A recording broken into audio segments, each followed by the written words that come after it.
Good morning. This is Sri Primo with a quick recap of the semifinals between France and Spain. We have one more semifinal coming up today, the battle Argentina and England.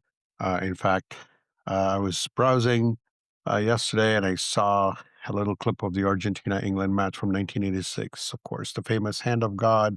And of course, the individual brilliance of Maradona. But anyway, quickly coming down to the Spain and France match from yesterday, and what a different French team we saw. And we'll get to a little more insights, but I wanted to first start off by saying that I did pick France to go to the final.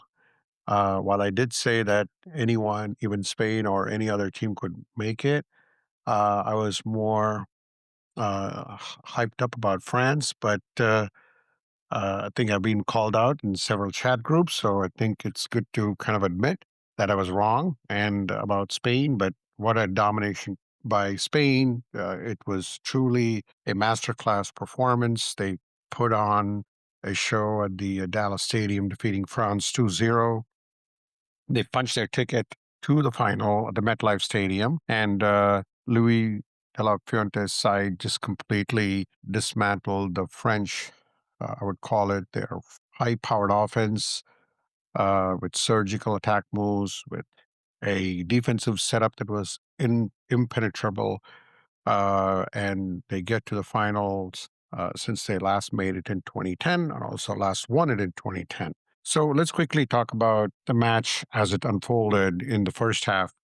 The game opened with a lot of energy with France. They're threatening a lot with Mbappe looking dangerous on counterattack, but the way Spain kind of played their defense, they really neutralized the offense of France, and then Spain started to do what they do best, which is something we did talk about even in the preview about the possession game. And their tactical rhythm completely took over. And in the 22nd minute, the breakthrough came in um, when through Lamine Yamal, even though he didn't score, he was clipped inside the box by Lucas Dengue after a lightning fast run. It definitely looked like a foul. There was a lot of chatter on the several chat groups whether it was a foul, but just when you think about how you saw how he was clipped by Dingue, I mean, he was literally hit, and I think that was a penalty for sure. I mean, it'll be called penalty 100 out of 100 times. So Mikel Oyarzabal stepped up and coolly slotted the penalty kick past France goalkeeper to put Spain ahead. And I think he read it, but I think it was a perfect kick. So with France going up 1-0, there was a lot of counterattack by with Spain going up 1-0. There was a lot of counterattack by France towards the end of the half and also in the second half. But the way you saw it was you saw the possession definitely favoring the Spanish team. They continued to uh, thwart France from making any kind of headway. Continued to maintain possession of the ball, and they didn't sit back too. They just didn't play defense, but they started to not only choke France out of possession, they kind of dictated the tempo of the game. And in the 58th minute, it was a perfect sequence, put the game out of reach. Pedro Porro did a 1-2 with Danny Olmo, burst into the box. What a great pass it was, almost like he was falling off, and he clipped the pass. And Pedro Porro buried an incredible strike into the bottom. But I think French tried to Didier Deschamps tried to bring on new blood into the attack to force a comeback, but the offense definitely looked frustrated. Mbappe looked frustrated. Cucurella, what kind of a defensive game he played.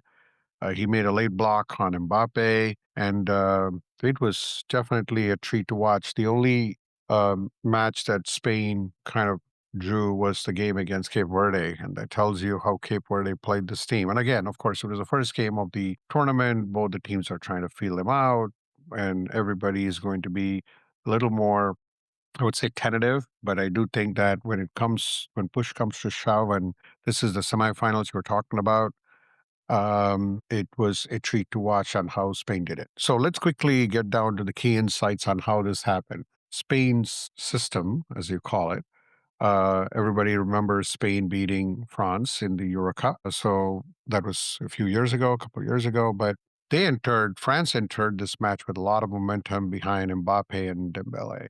They were completely overwhelmed by the way, not only with Spain's counter pressing systems, with possession so effortlessly, they were forced to expend most of the energy by just chasing the game, and that's definitely starved Mbappe and Dembele of a lot of possessions, and especially in dangerous area, completely disrupted the rhythm of France.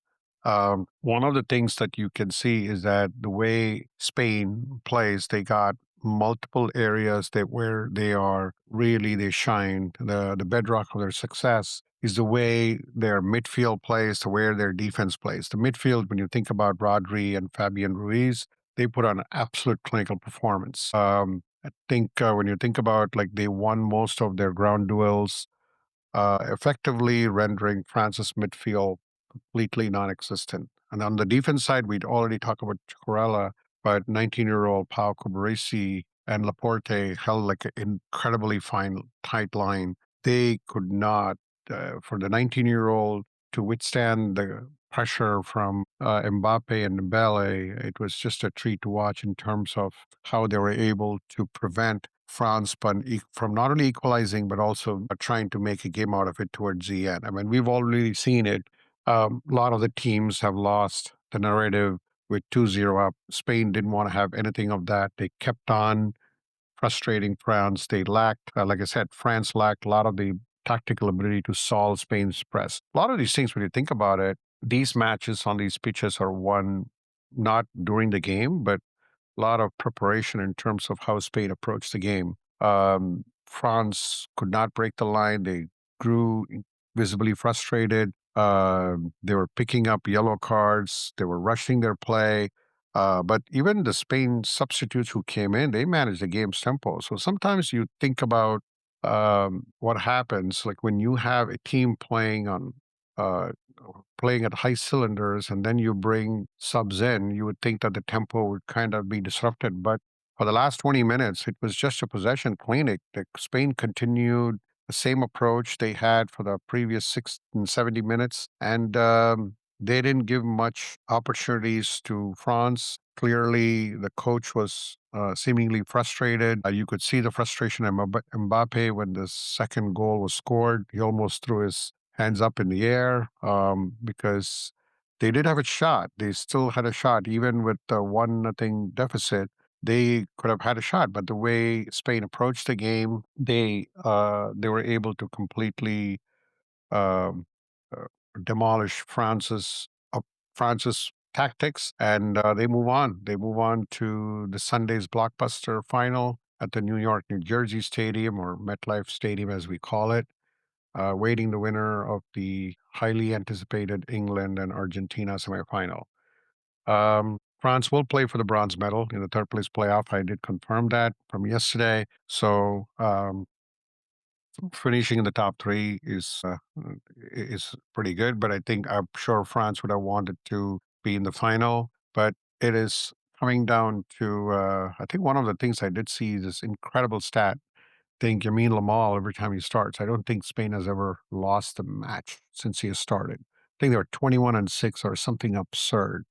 So here we are. The story is not about individual performances. The story is about how Spain, as a team, was able to completely neutralize France's high-powered offense through possession control, through dynamic attacking, and then playing an impenetrable defensive scheme. So we've already did the recap preview for the England Argentina game. So and I think I did pick Argentina. So let's see if I'm right or wrong. But again, when you come to this juncture of the tournament, anything can happen.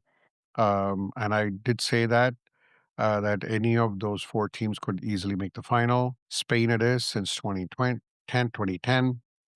And let's see if England can join them. You know, they are 50, it's been 1966 when the last time that England actually won the cup. So it'll be uh, whether it's England after 50 years or Argentina goes back to back. So with that, we wrap it up. Thanks again for listening. Thanks for supporting. Appreciate it and give me the feedback as well at primosmusings@gmail.com. So thanks again. Have a good rest of the day.